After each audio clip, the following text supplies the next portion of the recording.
Hello, welcome to this simple GIS project.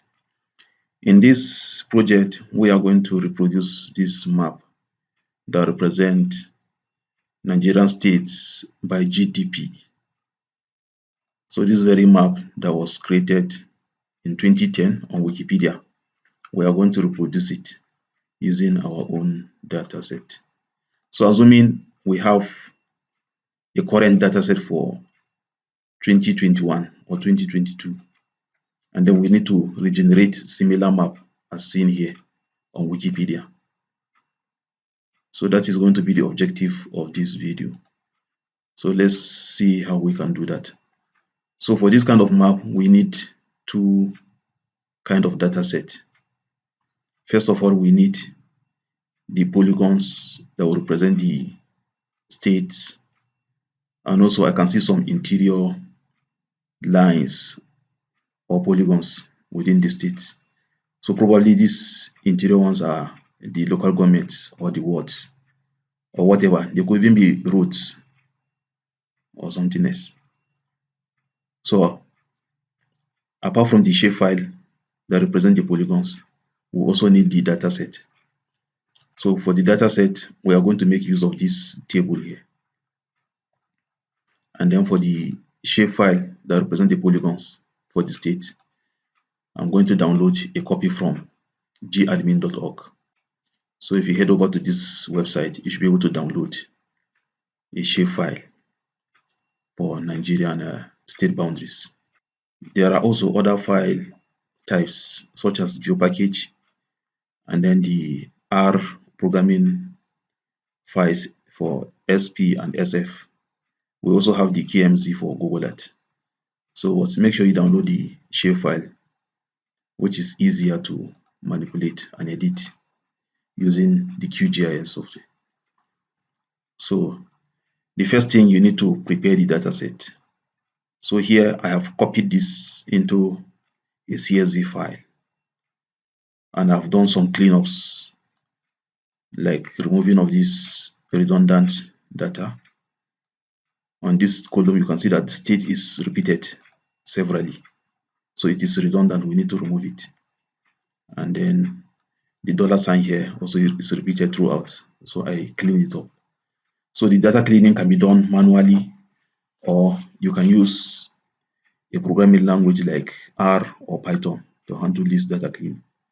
So I'm not going to go into detail about the data cleaning because it is outside the scope of this video. So here inside my project folder, I have the data set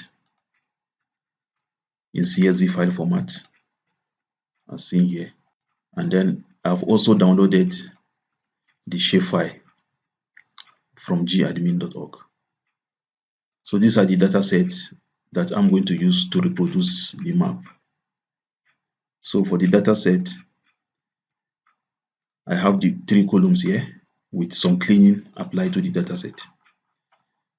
So one major reason why you need to clean up the state column is so that the names on this column will match what we have in the shapefile. So in the shapefile, the states column, the states are named just with the state names. They don't have this extra text for state attached to them. So if you leave it the way it is now, the margin will not, the joining of the data will not work properly. So let's launch our QGIS software and then load in the data set. So in my QGIS project folder, I'm going to load in this data layer from this folder path.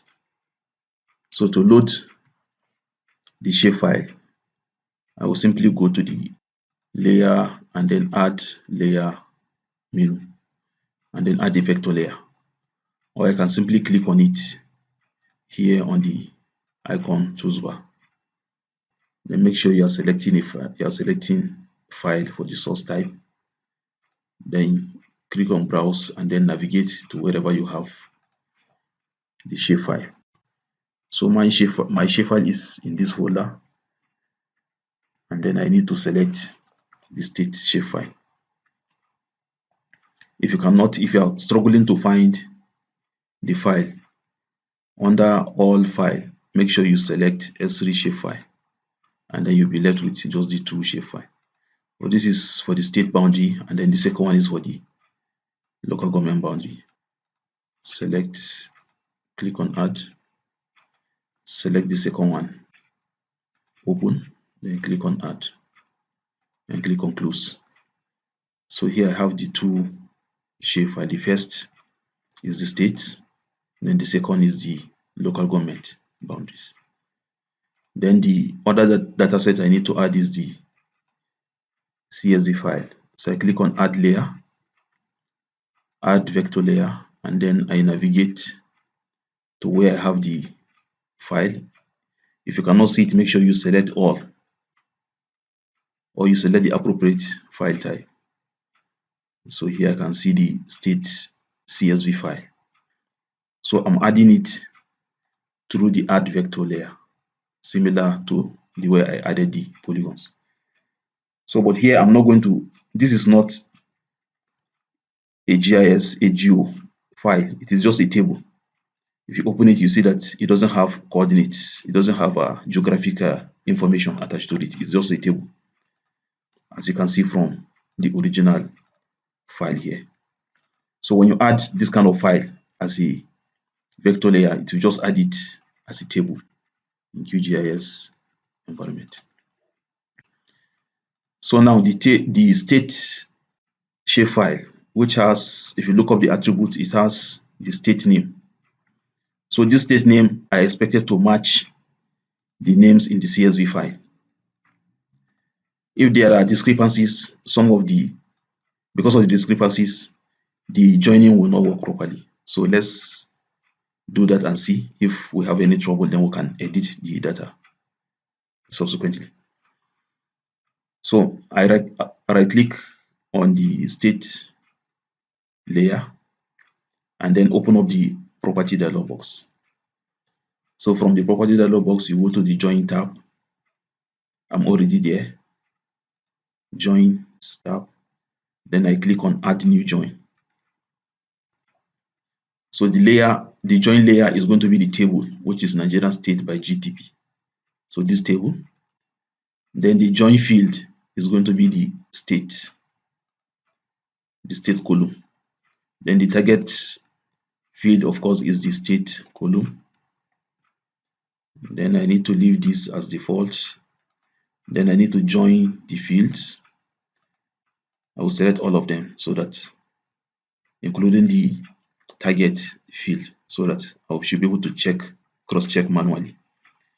Then the prefix of the join field. I would like to prefix the join field with the name, with the string join, just like this. Then underscore, whatever the name of the field is here. So if I click on OK, you can see I have a one join layer. Then I can click on apply it and then click on OK. So now if I open up the attribute table for the state shapefile, I will see the new joined layers, joined fields that comes from the CSV file here.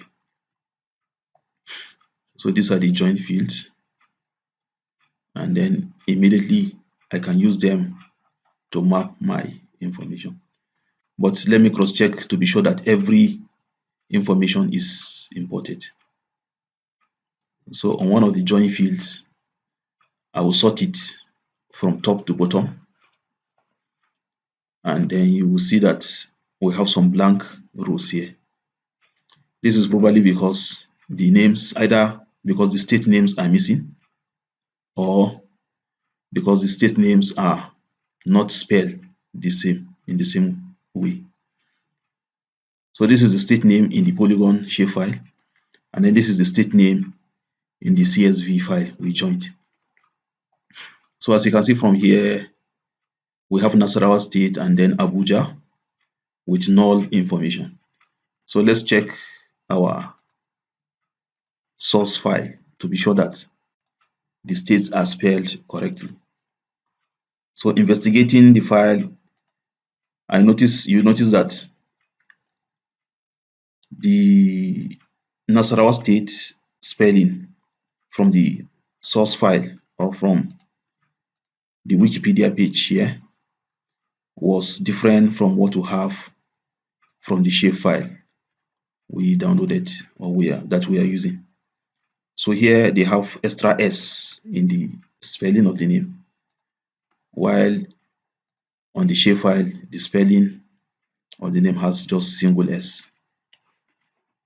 So we can easily amend that and then perform the rejoining process, or we can simply edit it manually. So whichever one you do is acceptable and is actually up to you. But if you have so many records that needs to be edited manually, I think it will be easier for you to just update the names from the CSV file and then perform the join operation. Then in the case of Abuja, Abuja was not actually part of the data we collected from the Wikipedia page. If I go back to the website, you see that Abuja was not really part of the state. Or could it be Abuja has a different name, maybe FCT? So you need to do the investigation. Maybe let me search. If I type in Abuja, Abuja is not found. Maybe FCT or Federal. Okay, none of them is found. So we can easily say that Abuja was not included in this record. So since Abuja is not included, then we'll skip it. Actually, there are supposed to be 37 on this list, including FCT Abuja. So because Abuja was not part of it, and then that is why we have 36. So let's work with it that way. So if I go back to the QGIS environment, I can easily click on edit and then update the information for Nasarawa state.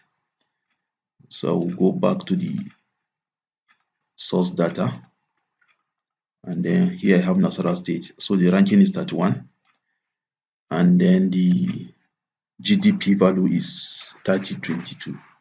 So I copy it, come to Nasarawa state. Okay, the joint is not responding because it is a joint layer. So I need to save. Let me save the file as a new. Let me save it as a new file, as a new shape file, so that I'll be able to edit the joint layer. So export, then save, then select a location. I'm going to save it as a new layer. So join, then add the save file to map. Yes, now we can remove this. We don't need it. We can also remove the CSV file we added initially. So now here I can open up the attribute table of the new dataset, and then if I sort and then edit, I should be able to edit the Nasarawa state attribute. So the GDP value is 20, is 3020. Where is Nasarawa? This is Nasarawa state. Then the ranking, I think the ranking was 31. Let me quickly check on that. So the ranking was 31, and then the spelling of the state was spelled with double S. So the ranking was 31. Then the spelling of the state was spelled with a double S, just like that. Then of course Abuja, the value was not provided, so we'll leave it on null. So save and then toggle the edit button. So now here we have a new polygon layer with the joint data right in there that we can use to reproduce the map. So now to make the map the way it is here, we need to use the symbology.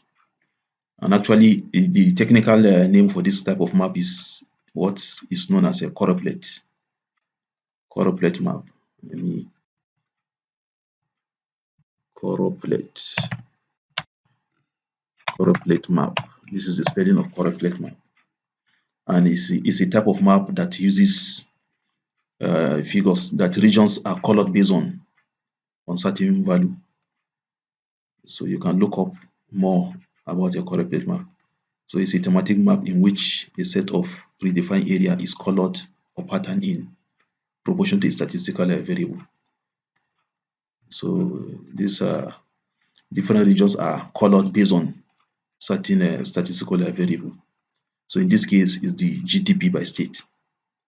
So to do this, we'll go back to QGIS and then open the properties dialog box for that layer, and then we'll go to symbology.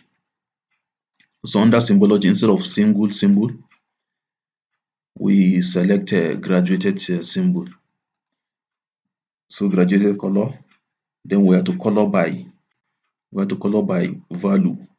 Okay, coloring by value here is not responding because all of these attributes, if you open up the attribute table, we need to have the attribute that is actually a value, that is actually a number, not just a string. So I think when we joined this information, this CSV file, the joining operation actually considered this column as a string instead of a value. Even this join rank, it should be a number, not a, a string. So there are a couple of ways we can do that. We can edit the field type. As you can see, the field type is a string instead of a number. Here too is a string instead of a number. So we can edit the field type, or we can recreate a new field that will be a number field based on this. So either way is acceptable, and it all depends on which one you are more comfortable with. So let me try creating a new field, a new number field based on these existing ones. So I toggle the editing and then I go to field, open the field calculator. So in the field calculator, let me start with the rank. So I'll call it rank, and then the output field type is going to be a one number integer, either 64-bit or the normal one number integer.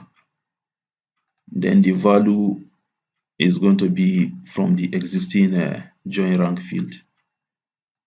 So I select fields and value here, and then double click on join rank field. I just pray that this will work. So if I click on OK, let's see what will happen. Okay, that is perfect. So now if you hover your mouse on the field name, you should see that the number now the type of field is now integer. The older one is a string.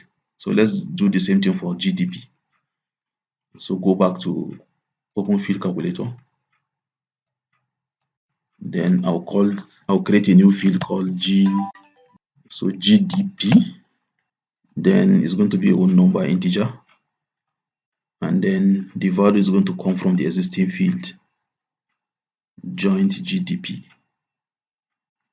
And then I can now click on OK. So here I now have my new fields that are actually integer fields instead of a string field. So I can delete the old ones so that the table will look clean a little. So I select the old fields and then click on delete. So I can save and then toggle editing. So now with this, I should be able to color the map or style the map in a correct way. If I open up the attribute, the property dialog box, go to symbology, then I will go to graduated symbol. Then now you can see I now have my ranking and my GDP here.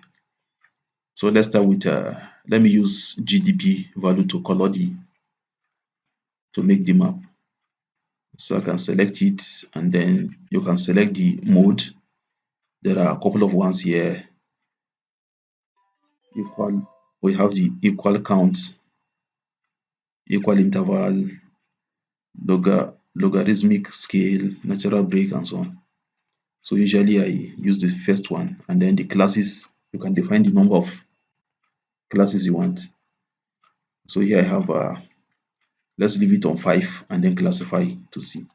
You can always modify this if you are not satisfied with what they have, with what you see. So let me go back to the source map and see how many classes they have.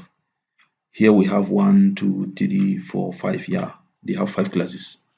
But if you need more classes, this is where you change the number of classes. And then as you can see, the color I'm used here is the pink, the pinkish color. But if you want to change it to the greenish color, simply click here and then select from the available colorams. There are so many of them that you can choose from. So let's leave it on this green and then apply to see how it looks. So this is it. So as you can see, this is our new map that we just created. Since Abuja has no data, it is blank. So if I uncheck the LGA layer that is beneath it, you see that it is now showing in blank. So for us to have this kind of styling on, as seen in the source map, where we have these smaller polygons or lines crossing the map, what we need to do is to add either the roads layer or the wards or the local government layer. Here I'm going to use the local government, but you can use any other layer to achieve this. So here I'm going to open up the property in the dialog box. Then under symbology, I will select the filling style to no brush so that it will be a hollow polygons. So if I click on OK, you see that now we now have smaller polygons cutting across the maps, across the states. So I would also like to reduce the thickness of the LGA boundaries. As you can see from the original map here, you can see that the inner polygons are actually faint, and then the state boundaries are more pronounced. So I will go back to my map and then reduce the thickness maybe to 0.02. Let's see if that works. Yeah, I think 0.02 is okay. Or let me see 0.03. Okay, so you play around with the value and then make sure that you are satisfied with what you have. So this is it. Then I think one other thing that is missing from the original is the names of those states. So I can add the label of the states by simply going to the state polygon layer. If I open up the properties, then under label, and then I will select a single label. Then the value for the label should be the state name. Then I can play around with the size, the color, the font style, formatting, and so many other settings. So let me apply this and see how it looks. So here I have the labels added, as you can see. You can play around with the positioning. You can move the names from one place to another and so on and so forth. So it really depends on what you want and your cartographic skills. So when you are satisfied with this, you now need to save it. You can actually go to the project menu and then export it as an image or as a PDF file, and then you can share it with your project supervisor or your boss in your office.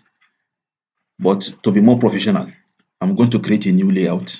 So I'll go to the project menu and then new layout. So I can call it anything. Here I'm calling it map 1. Then here I will select a paper, right click and then go to paper size, right click, go to page properties, and then you can select the paper size. So I think A4 is good for this kind of map. So I will select it, then go to add map. So on this add map, after clicking on the add map button, I'll click and make a box where I want to insert the map. So the map is there. I can now work on the map scale. So this is about 7 million. I can take it to a more conventional scale, maybe 10 million. If 10 million is small, I can take it to 5 million. I think 5 million is a little bit better scale in this case. Then the next thing I would like to add is the legend. You can click on the legend button here, or you can go to add, and then you will see all of these informations. So here is the legend, add the legend. If I click here, I can insert my legend somewhere here. So from the add legend property, you can edit the informations there. For example, if the names are not good for you, you can double click and then put in the correct names. For example, I would like to add $sign and then separate thousands with comma, just like that. So just double click on the name and then add whatever text you want to add and then click on it. So I will do the same thing for others too. So it is actually a trial and error process. So when you do something and it's not giving you what you want, you repeat the process using different information or different design or different style. Then the last one too, have the $sign. Then we'll separate the thousands. I think I made a mistake in the previous one, so I'll go back and edit it. So this should be 11,000. So this is how to go about it. If I wish to edit, I think let me get the name from wherever I have the file name. I'll go back to my project folder. So let me just copy the file name here and then use the name of my legend. I think for this I don't really need that one, so I can select it and then remove it. So this is my legend, and then I can add scale. Let me add a simple scale here, just below the scale. Let me select line tick up and then I can do some other settings, but I think what I have now is good for this kind of map. And then of course I can also have my, let me lock this so that I'll be able to move this together. And then of course I can add the north arrow. The north arrow is somewhere here. I can add this somewhere here. And just a small north arrow. Then if I want to add the title, I can add it using a text. This is it. Or from the menu, I can go to add label. Then click and make a box where I want the title to be inserted. Then I can now type in the text. And then I can increase the font size. Just play around with these things and then make sure that you are satisfied with whatever you are getting. And then I think the name maybe Nigerian by state, Nigerian state by GDP, then maybe 2022. And let me just say for the year 2022. Okay, and then you can play around with the font, play around with the color. You can even change the color of the text to whatever you want. You can play around with the position if you are not satisfied with where it is placed. You can move the map using this. You can click on the map and then move the content a little bit. So with this, I think we are almost there. And then if there's anything you want to change, you can always go back to the QGIS project folder and project file and then make the updates, and then you have the update will reflect here. And basically this is how to go about it.